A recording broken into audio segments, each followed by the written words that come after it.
여러분, 어떤 삶의 목적이 있는 사람과 또 그렇지 않은 사람 사이에는 굉장한 차이가 있습니다. 어떤 목표를 가지고 공부하는 학생과 또 그렇지 않은 학생은 차이가 굉장히 많이 납니다. 사업도 어떤 목표를 가지고 어떤 목적을 가지고 사업할 때 그 열정이 달라져요. 열정이 달라요. 되는 대로 사업이 되면 하고 안 하면 안 하고, 그런 사람하고 어떤 열정을 가지고 사업하는 사람은 여러분 성취하는 그 정도가 굉장히 달라지게 되어 있습니다. 그래서 우리가 어떤 목표를 가지고 목적을 가지고 사는 것이 그렇지 않은 것보다 훨씬 좋다는 것을 우리가 다 알고 있습니다. 예수님 주변에 이런 어떤 목표를 가지고 목적을 가진 사람들이 굉장히 많이 모이게 되었습니다. 그들 중에는 어떤 게 삶의 어떤 그 필요, 왜냐하면 그 시대가 굉장히 어려운 시대였어요. 그래서 하루에 한 끼 먹기가 힘들었습니다.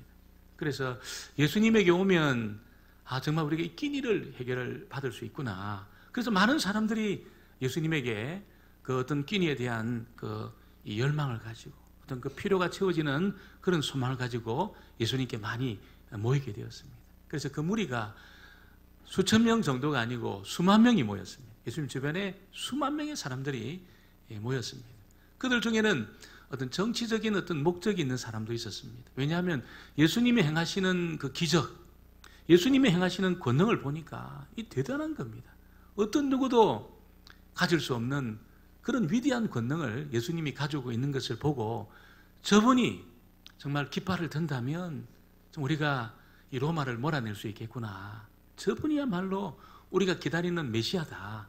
그래서 많은 사람들이 어떤 정치적인 목적을 가지고 예수님을 쫓아오게 되었습니다. 그래서 그런 무리가 지금 수만 명 정도가 예수님 주변에 모여들었지요. 그러나 수만 명이 모였다고 해도 여러분 수백만 명에 비하면 턱없이 모자라는 숫자입니다. 지금은 한 명이라도 더 예수님 주변에 사람들이 모여서 예수님이 깃발을 들 때에 정말로 어떤 그들이 어떤 생각하고 있는 그 목적이 이루어지는 그런 일들을 기대하면서 예수님 주변에 사람들이 점점 모여들고 있었습니다. 그런데 오늘 말씀해 보니까 한 사람이라도 더 필요한 이때에 예수님이 너무 어려운 말씀을 들려주셔가지고 사람들이 다 떠나게 된 겁니다. 수만 명의 사람들이 예수님 뒤를 막 쫓아왔다가 너무 어려운 말씀이 들려지니까 이해가 안 되는 거예요. 그래서 다 떠나간 겁니다. 몇 명만 남았습니까? 12명만 남은 겁니다. 12명만 남았어요. 그 수많은 사람들이 예수님을 환호하고 예수님을 쫓아왔다가 12명밖에 안 남았으니까 예수님 사역 이게 실패한 것 아니냐, 이런 생각이 딱 드는 그때에 예수님은 어떻습니까? 조금도 흔들림이 없어요. 조금도 흔들림이 없이 예수님의 사역을 계속해서 진행해 가고 있었던 것입니다. 오늘 첫 번째는 도대체 이 제자들은 왜 예수님을 떠나게 되었나? 그 무리들 말고 많은 제자들이 예수님 주변에 있었는데 이들이 품고 있었던 예수님에 대한 의문이 도대체 뭐냐? 그것에 관한 이야기입니다. 여러분, 이 제자들은 어떤 사람들입니까? 아무 생각 없이 예수님을 따랐던 사람들이 아니에요. 단지 어떤 끼니를 해결하기 위해서 예수님을 쫓아왔던 것이 아니라는 겁니다. 그들이 결단을 하고 인생을 드리면서 예수님 곁에서 예수님 도우려고 그렇게 많은 무리들이 예수님 주변에 있었다는 것이죠. 그런데 이들에게 걸림돌이 생긴 거예요. 걸림돌이. 무리들도 마찬가지지만 제자들에게도 걸림돌이 딱 생긴 겁니다. 너무 어려운 말씀을 하신 거예요. 60절에 보니까 제자 중 여럿이 듣고 말하되 이 말씀은 어렵도다. 누가 들을 수 있느냐 한데, 이해가 잘 되고 있잖아요. 감동을 주고 뭔가 어떤 이 마음에 어떤 이 치열함, 어떤 용기를 주는 그런 말씀을 들려줘도 좀 부족한데 너무 어려운 말씀이 지금 선포되니까 이 제자들이 그렇게 이 예수님을 의심하고 떠나게 된 것입니다. 그 어려운 말씀이 어떤 말씀입니까? 오늘 우리가 읽지는 않았지만 55절로 57절입니다. 우리 60장 55절로 57절 말씀을 우리 다시 한번 보겠습니다. 한 장만 넘기시면 또 바로 옆에 있지요. 55절로 57절 같이 한번 보겠습니다. 내 살은 참된 양식이요 내 피는 참된 음료로다. 내 살을 먹고 내 피를 마시는 자는 내 안에 거하고 나도 그의 안에 거하나니 살아계신 아버지께서 나를 보내심에 내가 아버지로 말미암아 사는 것 같이 나를 먹는 그 사람도 나로 말미암아 살리라. 이 말씀이 너무 어려웠다는 거예요. 너무 어려운 말씀이에요. 유대인들이 어떤 사람들입니까? 유대인들이 아무거나 먹는 사람이 아니에요. 아무거나 배고프다고 아무거나 먹는 사람이 아니에요. 우리가 얼마나 좋아합니까? 우리나라 사람들이 그 세계의 한 80% 정도의 그 고기를 소비하는 그 부위가 어디냐면 삼겹살입니다. 삼겹살. 그래서 뭐 네덜란드, 덴마크, 우리나라 그 돼지만 가지고는 안 되니까 그런 나라에서 막 수입을 해와가지고 전 세계 한 80% 정도 삼겹살은 우리나라 사람 다 먹습니다. 여러분, 여러분 다 구워가지고 노릿노릿하게 마늘 얹고, 마늘만 얹으면 안 돼. 이게 고추를, 약간 매콤한 고추를 얹어야 그 맛이 중화가 됩니다. 그래서 약간 느끼한 맛이 고추를 탁 먹으면서 이게 딱 먹으면 이 어우러지는 것을 여러분 다른 나라 사람은 잘 몰라요. 한국 사람들은 잘 알고 있습니다. 얼마나 이 삼겹살이 맛있는지 몰라요. 유대인들 안 먹습니다. 절대로 안 먹습니다. 아무리 여러분 막장에 여러분 고추 옮기고 마늘 옮겨가지고 쌈 사가지고 줘도 안 먹습니다. 기급을 합니다. 그것만 기급하는 것이 아니고 이 선지국이잖아요. 선지, 이 소피 이런 거 있잖아요. 여러분 그것도 이 선지국 여러분 얼마나 이렇게 끓이면 맛있습니까? 근데 이걸 죽었다 깨어나도 안 먹습니다. 유대인들 안 먹어요. 선지국 안 먹습니다. 돼지고기 절대로 안 먹습니다. 이런 사람들인데 예수님이 지금 뭐라고 이야기합니까? 내 살을 뜯어 먹어야 된다. 그리고 뜯어 먹은 그 살 사이에 나온 피를 마셔야 된다. 받아가지고. 아니 식인종도 아니고 있잖아요. 흡혈귀도 아닌데 내 살을 뜯어 먹어야 너희들 살고 내 피를 마셔야 너희들 산다. 이 이야기를 한 거예요. 그러니까 여러분 그 도덕적이고 윤리적, 율법적인 이 사람들이 도저히 이 말씀이 이해가 안 되는 거예요. 우리가 아브라함의 자손인데 어떻게 당신 살을 뜯어먹을 수 있냐? 어떻게 당신 피를 우리가 빨아먹을 수 있냐? 흡혈귀 아니다 우리 이 식인종 아니다. 그러면서 예수님 말씀을 굉장히 불쾌하게 생각하면서 다 떠나간 겁니다. 다 떠나간 거죠. 지금 여러분 이 예수님은 어려운 이야기를 해야 되는 시점이 아니고 지금 무리들이 정말로 필요하고 있는 그 피로들을 채워주고 있잖아요. 하루에 한 끼도 못 먹는 사람들에게 오병이의 기적을 행해가지고 끼니를 해결해주고 또 이건 독립에 대한 그 강력한 열망을 가지고 있는 그 사람들에게 예수님이 권능을 보이시고 여러분 기적을 행하시면서 더 많은 사람들을 규합해서 로마하고 대항할 만한 지금 그런 어떤 일을 해야 되는 그런 시점에서 내 살을 뜯어 먹어야 너희들 산다. 내 피를 벌컥벌컥 마셔야 너희들 살 수 있다. 이런 이야기를 하니까 이해가 안 되는 겁니다. 이해가 안 되는 거죠.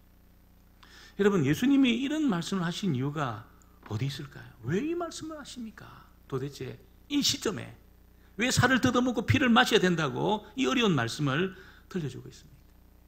그것은 여러분 하나님에게 계획이 있습니다.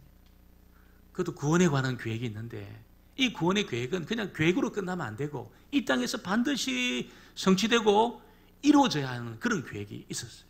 근데 이 계획은 어떻게 이루어집니까? 예수님이 죽어야, 살을 찢고 피를 흘리고 죽어야 이루어지게 되는 그런 계획이었습니다. 그리고 그 찢겨진 그 살과 피가 정말 나를 위한 것이구나. 이것을 믿어야 하나님의 구원의 계획이 성취되는 그런 일이 지금 진행이 되고 있었다는 것이죠. 그래서 살을 뜯어먹고 피를 마신다는 것은 굉장히 영적인 또 상징적인 그런 말씀이에요. 그만큼 예수님하고 깊은 관계 속에 있어야 된다는 그 이야기를 내 살을 뜯어먹어야 산다. 내 피를 벌컥벌컥 마셔야 산다. 정말 주님이 십자가 위에 죽으실 때 그 죽음이 나를 위한 것이군요. 그 흘리신 그 보혈의 피가 나를 위해서 흘리신 것이군요. 이렇게 딱 믿는 순간이 있잖아요. 하나님의 구원의 계획이 성취된다는 것을 예수님이 그렇게 말씀을 하고 있는 것입니다. 많은 사람들은 어떤 도움을 얻기 위해서 지금 예수님 앞에 나왔어요. 삶의 필요를 얻기 위해서 예수님 앞에 나왔어요. 그런데 주님이 이런 삶의 필요를 채워주고 도움을 주는 그런 말씀보다는 하나님이 우리를 위해서 구원의 계획을 가지고 계신데, 이 구원의 계획을 위해서 하나님이 당신의 아들을 보내셨고 이 아들을 죽이시면서 구원의 문을 열어주셨다. 그래서 누구든지 이 아들이 나를 위해서 오셨고 나를 위해 죽으셨다는 것을 믿는 그 순간에 구원을 얻을 수 있다. 그 말씀을 여러분, 우리가 이 땅에 오면, 우리 교회에 오면 또 듣게 되고, 예수님 앞에 나왔던 무리도 바로 그 이야기를 듣게 된 거예요. 그러니까 삶에 정말로 많은 필요를 갖고 있는 사람들에게는 입장에서 어떻습니까? 예수님은 너무 현실에 무관심한 분처럼 보인 거예요. 너무 이 현실과 관련해서는 너무 방관자처럼 비춰진 겁니다. 우리는 너무 중대한 필요들을 가지고 있는데 그런 필요에 대한 말씀은 안 하시고, 그런 문제를 해결하기 위해서 어떤 조치는 취하지 않고, 어떻게 살을 먹고 피를 마셔야 살 수 있다 이렇게 말씀하시니까 너무 삶에 대한 방관자처럼 보인 거예요, 예수님이. 여러분, 예수님은 사람들의 어떤 그 기대대로 긴급한 어떤 필요, 이걸 빨리 채워주시고 그렇게 하셔야 되는데 지금 너무 엉뚱한 이야기를 한 거예요. 너무 엉뚱한, 너무 뜬금없는 그런 이야기를 들려주고 있는 것입니다. 사람들은 어떤 의미에서 하나님의 뜻이 이루어지기보다는 어떻습니까? 내 필요가 먼저 채워지기를, 이게 더 긴급한 그런 문제지. 어떤 앞길이 열려지고 있잖아요. 삶의 어떤 그런 문제가, 재정적인 어떤 그 문제가 해결되어지고, 이게 더 어떻게 보면 더 긴급한 문제입니다. 자녀들의 어떤 진로, 결혼, 이런 문제가 어떻게 보면 훨씬 더 여러분 긴급한 필요입니다. 하나님의 뜻이 이루어지기보다는 이게 더 여러분 내 피부에 와닿는 그런 문제라는 것이죠. 만일 이런 문제를 예수님이, 하나님이 해결해 준다면 누가 예수님을 따르지 않겠습니까? 나의 그런 재정적인 필요가 교회 올 때마다 다 채워지고 있잖아요. 육체의 병이 막 예배 중에 막 그냥 치료되고 있잖아요. 내 학길이 예배 끝나고 나갔는데 이게 다 해결되었어요. 누가 예수님을 따르지 않겠습니까? 그러나 예수님을 믿어야 영생을 얻고 생명을 얻는데 이것이 먼저다. 이것이 먼저다. 삶의 필요가 채워지는 것이 먼저가 아니고 있잖아요.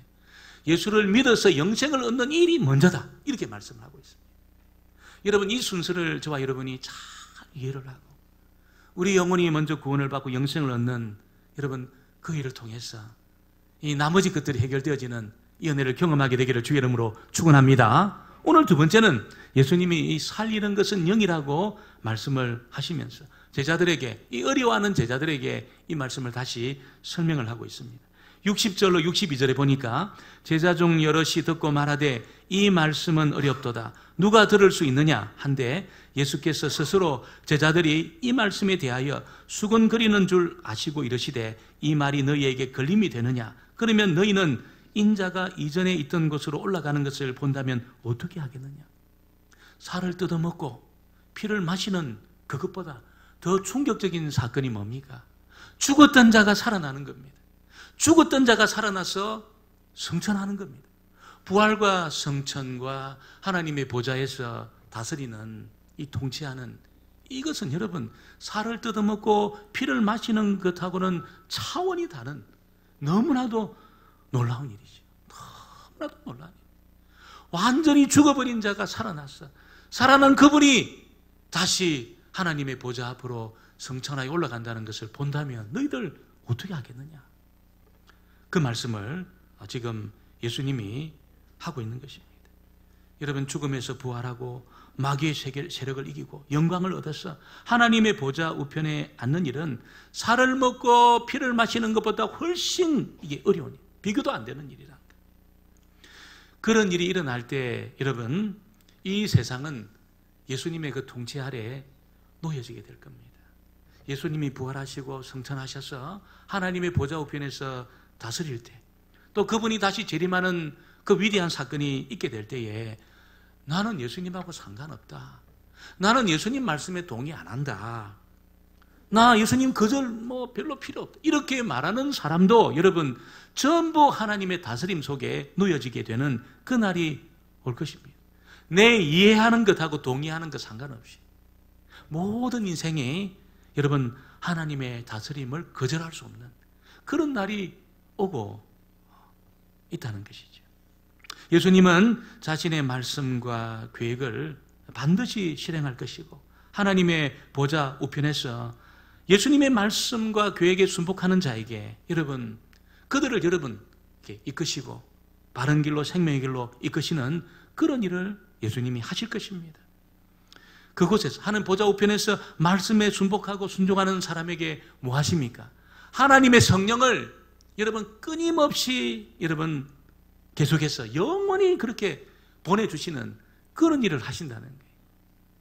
하나님의 보좌에서 여러분 하나님과 예수님에게서 영원히 나오시는 분이 성령 하나님이시라고 말씀하시는데 예수님 말씀을 듣고 그 말씀에 순복하는 자에게 예수님이 하시는 일이 바로 그겁니다. 영원히 성령을 계속해서 그렇게 부어주시는 그런 일을 행하신다는 것이죠. 성령이 여러분 이 폭포수처럼 우리에게 부어지게 될 때에 내 생명이 영혼이 살아나는 거예요. 영혼이 살아나는 거예요. 이 영혼이라는 것은 맛있는 것을 먹는다고 무슨 나를 좀 이렇게 기쁜 어떤 즐거운 일을 한다고 살아나는 것이 아니에요. 하나님의 성령이 부어질 때 살아나게 될 줄 믿습니다. 63절에 보니까 살리는 것은 영이니 살리는 것은 성령이라는 겁니다. 육은 무익하니라. 내가 너에게 이런 말은 영이요 생명이라. 예수님 말씀에는 항상 이 생명 역사가 있습니다. 항상 생명 역사가 있습니다. 그래서 말씀에 반응하는 자에게 하나님이 성령을 물부터 그 사람에게 부어지게 되는 것입니다. 성령이 오시면 어떤 일이 일어날까요? 여러분 이 생명 역사가 나타납니다. 내 안에 이 선뿌리가 뽑혀지고 여러분 내 안에 기쁨이 넘칩니다. 안 될 것 같은 소망이 생깁니다. 여러분 성령이 그 일을 행하시는 것이죠. 성령 역사 안 하면 어떻습니까? 계속 우리 마음이 침체해 있습니다. 기분이 안 좋아요. 기분이 나빠요. 불쾌해요. 뭔가 찜찜해요. 마음이 그래요. 늘 눌려 있습니다. 성령 역사할 때 어떻습니까? 마음이 소생합니다. 생명이 역사하기 때문에 여러분 쓴뿌리가 뽑혀지니까 전에는 기분 나쁜 말이 딱 들려지면 완전히 여러분 이게 기분이 막 하루 종일 나빠요. 너무 불쾌해요. 그런데 성령이 역사하셔서 내 마음의 상처를 다 치유하고 쓴뿌리를 딱 뽑아내니까 그 말이 상처가 안 되는 거예요. 몸에 상처가 있으면 누가 딱 건드려도 아프잖아요. 쓴뿌리가 남아있으면 그런 말이 딱 들려질 때 그런 환경이 조성될 때 딱 기분이 나쁘고 막 불쾌하고 화가 나고 그렇습니다. 성령이 쓴뿌리를 딱 뽑아내면 어떻습니까? 그런 말이 100번 들려도 기분 나쁘지 않아요. 그런 상황이 조성돼도 전혀 문제가 되지 않아요. 하나님의 성령이 생명 역사를 우리 가운데 행하시기 때문에 그렇다는 것입니다. 성령이 우리 마음을 바꾸시고 새로운 창조를 행하시고 하나님의 형상으로 우리를 회복시키기 때문에 그런 것이죠. 언제 이런 역사가 나타납니까? 말씀이 선포될 때. 말씀이 들려지지 않으면 성령 역사하지 않습니다. 성령 역사하지 않습니다.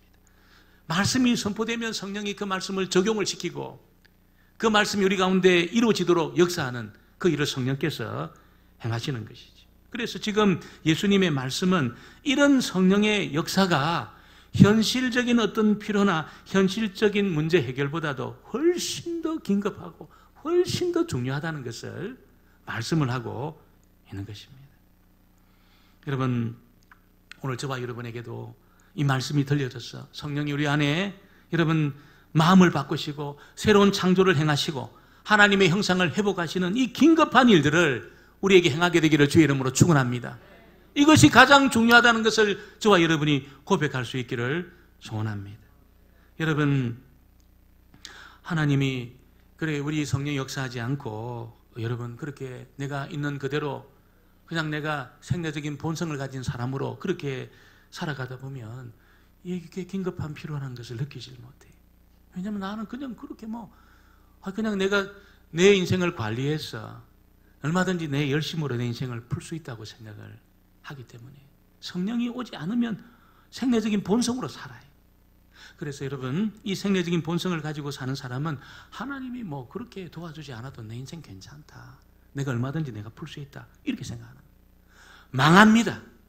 그렇게 생각하고 사는 사람은 결국 망하게 되어 있습니다. 예수님이 굳이 오지 않아도 얼마든지 내 인생 내가 풀 수 있다, 그렇게 생각하고 자신하는 사람은 결국 망하게 되어 있습니다. 결국 망하는 것입니다. 여러분, 살리는 것은 영이라고 말씀하신 것은 하나님의 영이 여러분 우리 가운데 임할 때 내 존재가 살아난다는 거예요. 다른 것으로는 살아날 수가 없어요. 아무리 대단한 어떤 운동을 해도 있잖아요. 아무리 어떤 이 훈련을 하고 있잖아요. 어떤 집회에 참석해도 하나님의 성령이 임하지 않으면 우리 존재가 소생할 수 없다는 것입니다. 오늘 저와 여러분에게 성령이 임하셔서 내 안에 내 마음을 고치시고 새로운 창조 역사를 행하심으로 내가 소생하게 되기를 주의 이름으로 축원합니다. 하나님의 은혜가 아니면 나는 소망이 없다, 이걸 고백함으로 하나님 앞에 달려나가는 저와 여러분 되어지기를 주의 이름으로 축원합니다. 오늘 제자들은 여러분이 12제자가 예수님에게 반응을 합니다. 다른 많은 제자는 예수님이 말씀을 듣고 다 떠났습니다. 아마 그리 어려운 말씀하고 정말 삶의 필요를 채워주지 않는 당신 필요 없다, 이렇게 떠나면서 보배를 소유할 수 있는 기회를 잃어버린 거지. 잃어버린 것입니다. 여러분, 놀라운 사실은 복음의 진리는 많은 사람에게 감춰져 있어요. 많은 사람에게 감춰져 있습니다. 다수의 사람에게 이 복음의 진리는 감춰져 있습니다. 봐도 보배인지 몰라요. 귀한 것을 귀한 것으로 보지를 못한다는 것입니다. 이 세상에 누릴 것이 너무 많은 사람에게는 복음의 진리가 안 보입니다. 내가 이것도 누리고 저것도 누리고, 여러분 너무 많은 인생의 그런 즐거움들을 가지고 있다고 생각하는 사람에게는 이 보배가 안 보여요. 사람들이 생각할 때 저 굉장히 중요한 것이다, 이거를 많이 가지고 있는 그런 사람에게 복음의 진리가 보이지 않습니다. 봐도 몰라요. 봐도 몰라요. 누가 이걸 알 수 있습니까? 여러분, 나는 하나님 앞에 가장 가난한 자다, 하나님의 은혜가 아니면 나는 소생할 가망성이 없는 자다, 이걸 고백하는 사람에게 복음의 진리가 보이는 것입니다. 밭에 감춰져 있는 보화가 그 사람에게 보이는 것입니다. 내가 가진 것으로 내 인생을 풀 수 없다는 것을 알기 때문에 하나님 앞에 돌격을 합니다. 붙들지 않고 있잖아요. 삶의 여러분 나를 안전하게 해주는 이 안전장치를 내가 붙들지 않고 있잖아요. 이게 나를 안전하게 할 수 없다는 것을 알기 때문에 주님에게로 돌격을 합니다. 주님을 여러분 그렇게 절박한 심정으로 붙드는 것이죠. 붙드는 것이. 이런 사람들은 어떤 사람이에요? 전부 하나님이 예수님에게 준 사람입니다. 다 보내준 사람. 다 보내준 사람. 65절을 같이 볼까요? 65절 말씀을 같이 보겠습니다. 또 이르시되 그러므로 전에 너에게 말하기를 내 아버지께서 오게 하여 주지 아니하시니 누구든지 내게 올 수 없다 하였노라 하시니라. 예수님이 하나님이 예수님에게 보내준 사람들의 특징이 뭡니까? 여러분, 너무나 나는 가난한 자고 하나님 도와주셔야 돼요. 주의 은혜가 아니면 나는 살아날 소망이 없다는 것을 알고 절박한 심정으로 주님을 붙드는 사람이 있잖아요. 전부 하나님이 예수님에게 보내준 사람이라고 말씀을 합니다. 절대로 예수님은 이런 사람을 내쫓지 않습니다. 심령이 가난해져 있는, 심령이 가난해져 있는 사람 내쫓지 않습니다. 66절에 보니까 그때부터 그의 제자 중에서 많은 사람이 떠나가고 다시 그와 함께 다니지 아니하더라. 대부분의 사람들은 떠난 겁니다. 왜 떠났습니까? 저런 예수님 내가 쫓아갈 수 없다는 거예요. 예수님 아니어도 내 인생의 문제 풀 수 있다고 생각한 겁니다. 다 떠났습니다. 그러나 12제자들은 안 떠났습니다. 12제자는 여러분 예수님에게 생명의 말씀이 있다는 것을 알았어요. 저분 떠나면 죽는다는 것을 알았어요. 그래서 12제자는 안 떠났습니다. 여러분, 그 중에 베드로가 고백을 합니다. 너희들도 가려느냐 그렇게 말했을 때 베드로가 그렇게 고백을 하고 있습니다. 우리 한번 68절, 69절 같이 한번 보겠습니다. 68절로 69절입니다. 시몬 베드로가 대답하되 주여 영생의 말씀이 주께 있사오니 우리가 누구에게로 가오리까? 우리가 주는 하나님의 거룩하신 자인 줄 믿고 알았사옵나이다. 베드로는 한 번도 자기를 죄인이라고 생각 안 해본 사람이에요. 수많은 말씀을 들었을 때 그렇게 나쁜 사람은 아니라고 생각했습니다. 내가 완전하진 않지만 나 그렇게 나쁜 죄인은 아니라고 생각했어요. 그런데 언제 주여 내가 죄인입니다 고백합니까? 예수님이 고기 한 마리도 못 잡은 베드로에게 야 너 깊은 데 가서 한번 검을 던져봐라 그렇게 말했어요. 그때 베드로가 밤새도록 내가 검을 던졌는데 한 마리도 못 잡았습니다. 그러나 예수님 말씀을 믿고 내가 한번 던져보겠습니다. 그리고 그물을 던졌어요. 어부들에게 최고의 기쁨은 만선입니다. 만선이에요. 근데 그물을 던졌는데 있잖아요. 그물이 찢어질 정도로 엄청난 고기가 올라온 거예요. 혼자는 못 끌어올리는 겁니다. 친구들을 불러가지고 그물을 이렇게 끌어올렸어요. 여러분 목표를 이룬 거예요. 베드로가 며칠 동안 이제는 고기 잡을 필요가 없어요. 만선을 이루었어요. 어깨 펴고 자기 부인한테 가서도 고기 이렇게 잡았다고. 얼마든지 그렇게 할 수 있는 베드로가 예수님 앞에 뭐라고 그럽니까? 주여 내가 죄인입니다. 나를 떠나소서. 그렇게 고백했어요. 만선보다 더 귀한 고백을 베드로가 그때 합니다. 한 번도 자기가 죄인이라고 생각 안 해본 사람이에요. 근데 그렇게 뭐 내 사람을 죽였냐, 내가 그렇게 강도짓을 했냐, 내가 무슨 그런 나쁜 짓을 했냐. 여러분 어떤 랍비가 자기한테 이야기해 그 자기 죄인이라고 생각 안 하는 사람이에요. 그러나 예수님 말씀을 듣고 여러분 만선했을 때 죄인이라고 고백했습니다. 왜 그랬습니까? 여러분 그는 거룩하신 하나님이 자기 앞에 서 있다는 것을 그때 알았어요. 거룩하신 하나님이 자기 앞에 서 있다는 것을 그 만선을 통해서 베드로가 알게 된 것입니다. 무릎을 꿇었습니다. 여러분 그 주님을 떠나면 자기는 죽는다고 생각했습니다. 그런 베드로는 주님을 떠날 수 없었습니다. 그리고 예수님을 붙듭니다. 물론 한번 실패한 적도 있지만 예수님이 실패했다고 버리지 않으셨어요. 다시 고백하는 베드로를 받았어요. 여러분 그는 하나님 나라의 존귀한 일꾼으로 그렇게 쓰임받게 되었다는 것입니다. 오늘 저와 여러분에게 하나님 말씀이 선포되고 여러분 내가 베드로와 같이 주여 내가 죄인입니다. 나를 떠나소서. 여러분 이 고백이 터져 나온다면 여러분 정말 이 생명의 줄을 잡은 겁니다. 그 사람은 생명의 줄을 잡은 것입니다. 아니 목사님 내가 무슨 그런 나쁜 사람입니까? 내가 그 지옥불에 떨어질 정도로 내가 나쁜 사람입니까? 한 번도 이렇게 생각해 본 적이 없다면 생명의 줄을 붙들고 있지 못한 겁니다. 생명의 줄을 붙들고 있잖아요. 하나님이 예수님에게 보내준 사람의 특징이 뭡니까? 내가 죄인이라는 것을 알아요. 내가 거룩하신 하나님 앞에서 내가 죄인이라는 것을 알아요. 절박한 심정으로 주님을 붙듭니다. 절박한 심정으로 주님을 붙듭니다. 저와 여러분이 절박한 심정으로 주님을 붙드는 이 베드로처럼 절박한 심정으로 주님을 붙드는, 그래서 여러분 구원을 받을 뿐 아니라 성령이 부어지고 내 마음의 치유가 일어나고 여러분 쓴뿌리가 뽑혀지고 하나님의 구원의 그 복락을 경험하는 그런 저와 여러분 되어지기를 주의 이름으로 축원합니다.